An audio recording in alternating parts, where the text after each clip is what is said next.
Just had an open house here today on this overcast Sunday in Nanaimo, 824 Fitzwilliam. It's always fun. I host these open houses and we get people coming through the door, and quite often they're surprised. They're like, "Oh, John Cooper, I didn't expect you to be here at your open house." I'm always at my open houses.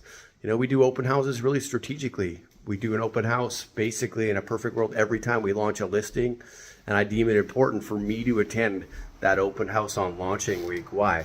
Because the sellers hired me and my team to sell their home based on my predictions for how it would be received in the market.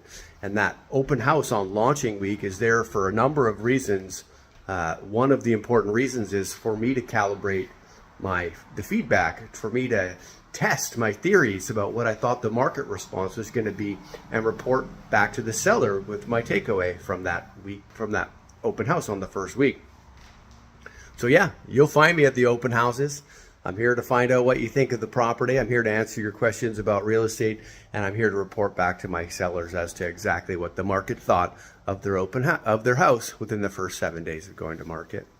Talk to you soon.